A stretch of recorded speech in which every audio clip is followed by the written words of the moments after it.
Says the Chovot Halevavot. Now, bitachon, how does it apply doing mitzvot? He said, now, relying on Hashem regarding the reward that He promised us in this world and the world to come, you have to trust Hashem that He will pay whoever deserves. He will give you. You did a mitzvah, He will pay you. And you have to believe also that Hashem will pay punishment to those who do sins. He's not going to let it go. Don't think Hashem forgets. Therefore, it's mandatory for a person who believes in Hashem, trusting in Hashem in regards to matters of reward and punishment is also part of having faith in Hashem. Like it says, it says that by Abraham, Hashem promised him that his reward in this world will be very great. It says he had faith in Hashem and Hashem considered it righteousness.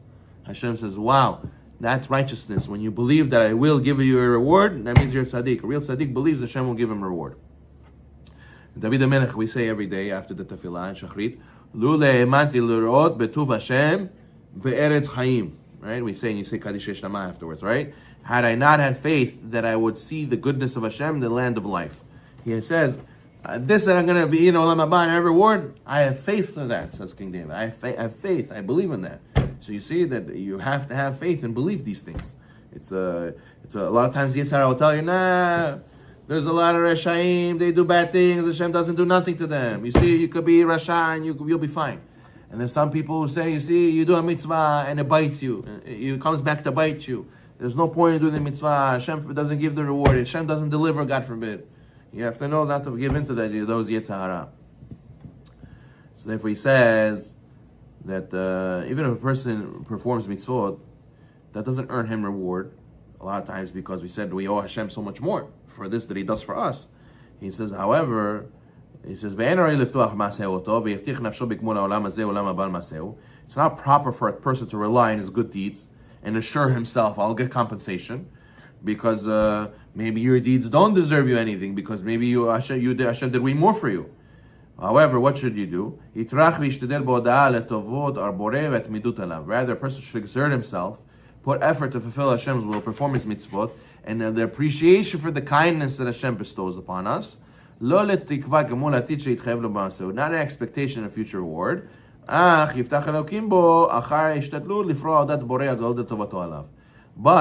you should trust in Hashem that He will give you such a reward as a kindness. We know that Hashem could give Olam Haba as a kindness, that we learned before. And after you put the effort to serve Him and show thanks to Hashem for the kindness that He gave you, you should also believe that Hashem can give me and will give me Olam Haba. What do we say? We say, Rabbi Hananiah Kshamer, Asa HaKadosh Baruch Hu, Lezakot Yisrael, right? It says, Rabbi Hananiah Kshamer says that Hashem wanted to give Zuchut to Am Yisrael. Therefore, what did He do? Lefikach, Irba Lahem Torah Mitzvot. Therefore, what did He do? He made a lot of Torah and Mitzvot. Why did He make a lot? Why? What does it mean a lot? A lot means that we don't know which mitzvah is going to give us Olam Haba. Maybe for all the mitzvah we did, we don't deserve. Maybe there will be one mitzvah we did right, and Hashem is going to give us kindness on that and give us Olam Haba. So therefore, since we don't know which mitzvah is going to give us, Hashem gave us many chances. Hashem didn't give us one. Hashem gave us a lot of mitzvah to do, to give you many chances to get Olam Haba. So therefore, a person has to believe that Hashem could give him a kindness, and from one of those mitzvot, we'll get Olam Haba. But we don't serve Hashem for the sake of reward. One of the pious people used to say, no one gets a reward in the world to come for his good deeds. Because if Hashem would do cheshbon, if Hashem would be meticulous to calculate, then you would owe Hashem. Hashem wouldn't owe you. So therefore, what is it? It's all chesed. It's all Hashem's kindness. As it says, Adonai chesed, lecha Adonai chesed, ki ata teshalem leish k'maaseu. Hashem, His kindness, when you repay each man according to his deeds. This you give a man Olam Haba is considered kindness, Hashem. Right? The seventh category which bitachon applies is chesed Elokim b'chiras v'gulato b'olam haba. We have to believe that the kindness that come from Hashem for the world to come is for His chosen and treasured ones. Barov tovot asher lo nochal lesafran. We don't know the abundance of goodness that's going to be for us in Olam Haba. They say, the example Rabbi Miller once said, he said that if you take all your life, all the pleasures you had in your life, you condense it into a pill, And not just that, you and your whole family, you and your whole community, all the pleasures they had in all their life, all those good moments they had in the feel-good movement, you put it all together, you put it in a pill. He says, take you, your family, your community, your whole generation, all the pleasures they had. Not just your generation, all the generations that existed in the entire world. All the good feelings, all the pleasures they had in this world, till this day of history today.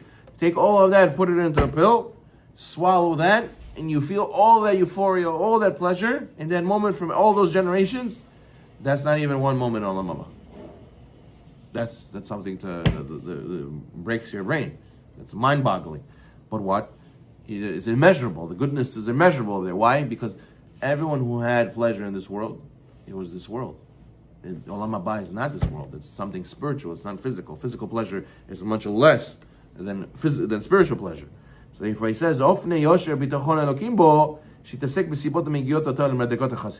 appropriate manner of relying on Hashem in regards to this special reward is you should engage in the means of spiritual growth that can bring you to the level of the pious ones who are receiving this special reward.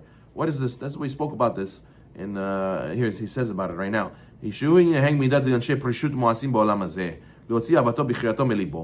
then so you should practice actions of preshut abstinence, right? Despise unnecessary pleasures of this world, who banish from his heart the love of this world and preferences for it.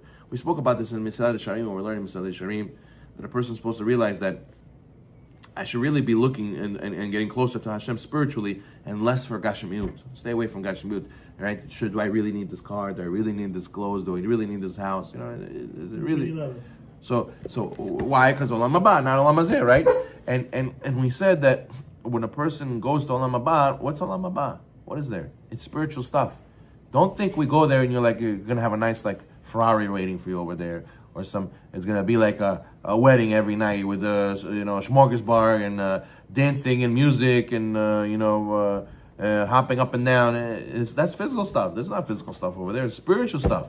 There's yeshiva shel mala, right? So imagine they asked Rav Shach one time, right? What is alav shalom? What is Olam Haba? He says because there's a sage, the Kohelet Rabbi. Yeah, it's Kohelet Rabbi. It's Midrash and Kohelet. It says that what's the difference between Olam Haba or Gan Eden and Gehinam? The Gemara, the Midrash says is the hair's breadth, the thickness of a hair. It's like a small division. So how is that? So he said that the Olam Haba is a stender with a Gemara. And he says for some people it's Gan Eden, for some people it's Gehinam. It's Gehinam, right? So you're going to go to Yeshiva Shel Mala. Shimon Bar Yochai is going to be teaching secrets over there, right? Meir Balanez is going to give a shiur over there about Batra, and he's going to give deep secrets over there, right? And you're going to be sitting there. So if you all this life you are about Olam Haba and spirituality and learning and growing, so you're going to this is juicy stuff. He's telling us secrets on the secrets.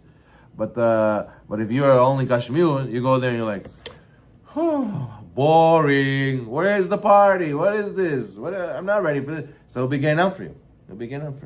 So therefore he says that when you know and you have bitachon in Hashem that He's going to give us a place called Olam Haba, so you're going to start preparing for that place. You're going to start getting more and more spiritual and appreciation of Hashem's Torah and the ideals and the spiritual pleasure of growing, as opposed to only physical. You should shun those things. You should push those things away more and more, because there's no place in the world to come. That we're going to be there for eternity. If you think about it, we're here how many years? How long does a person live?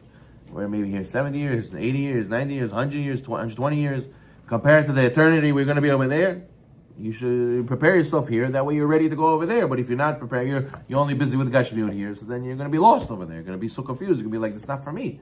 This is suffering. So therefore, that's what this bitachon pushes us to do. Baruch Me'olam.